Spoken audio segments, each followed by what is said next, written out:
Chapitre 8. Ordre d'entrée des portions de l'image dans Zahir Ampine en fonction de son âge.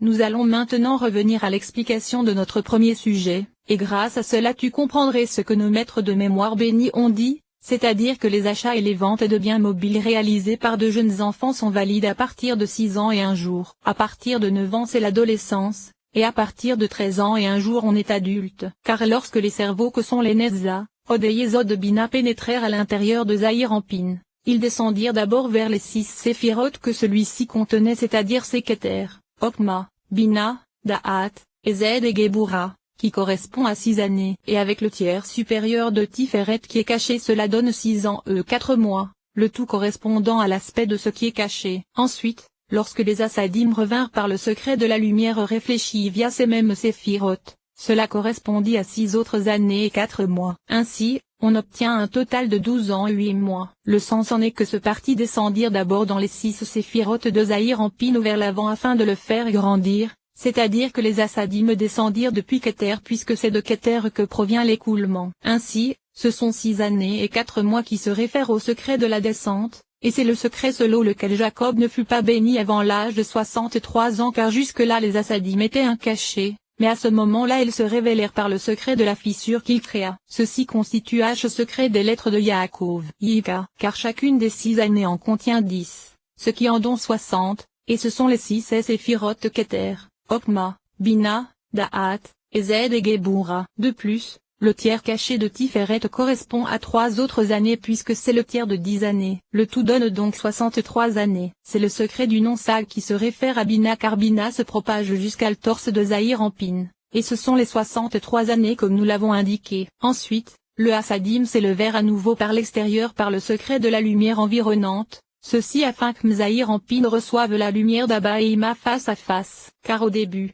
lors de leur descente, le Assadim était recouverte, et tout comme Beria ne peut recevoir de l'Atsilut qu'à travers un écran, de même Zahir Ampine ne pouvait recevoir d'Abba et Ima que par l'intermédiaire d'un écran car les Assadim et ses cerveaux étaient tous recouverts à l'intérieur de l'écran constitué des Nezza, Od et Yesod d'Ima. Ceci constitue le secret du verset, qui forme la lumière et crée les ténèbres. Clos forme la lumière, c'est la révélation, et qui crée les ténèbres c'est lorsqu'il y a un écran. En effet, c'est jusqu'au torse de Zahir Ampine que les Assadim descendirent recouvertes. Et là elles se révélèrent pour leurs propres besoins. Et après s'être révélées, elles revinrent par l'extérieur, par le secret de la lumière environnante, afin de l'éclairer selon l'Atsilut mais sans aucun écran. Mais revenons à ce que nous avons dit plus haut, c'est-à-dire que leur descente et leur retour correspondent à 12 années et 8 mois. Il faut donc 4 autres mois pour achever les 13 années. Ceux-ci proviennent donc du tiers caché qui revint par le secret de la lumière environnante. Et le jour additionnel correspond à la lumière existant entre la moitié de la Tiferet de Bina et le crâne de Zahir Ampine. Cela donne donc 13 années et 1 jour. Ou bien,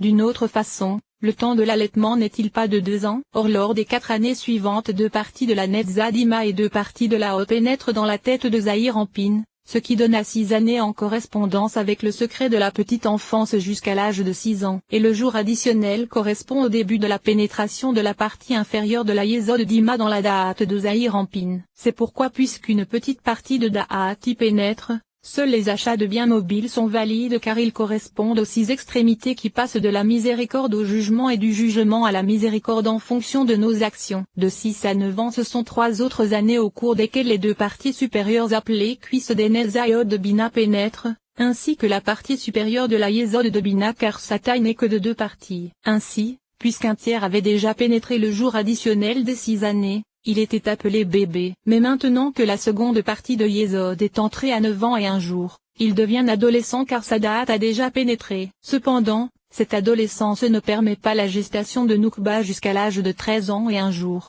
car ceci correspond au retour des Assadim et à leur élévation avec la lumière réfléchie. Et ces 3 années correspondent à l'élévation du tiers de la Ezed du bras droit vers Okma, du tiers, de la Ezed, du bras gauche vers Bina, et des 2 moitiés du tiers dans Da'at, ce qui donne 3 années. Et la 4e année correspond au tiers caché de Tiferet qui se révèle maintenant et grandit pour s'élever vers la Keter de Zahir Ampine. Cela donne donc 13 années. Et le jour additionnel correspond à ce qui se trouve entre la moitié de la Tiferet de Bina et le crâne de Zahir Ampine, car il descend de son emplacement jusque-là. C'est donc un jour additionnel, ou bien c'est la petite quantité qui s'élève au-dessus de la moitié du tiers révélé de la Tiferet de Zahir Ampine. vers sa Keter, qui constitue le jour additionnel. Cependant, Noukba se trouve au-dessous de la moitié du tiers se trouvant dans sa Keter. Nous en avons donc terminé avec l'explication des 13 ans et un jour.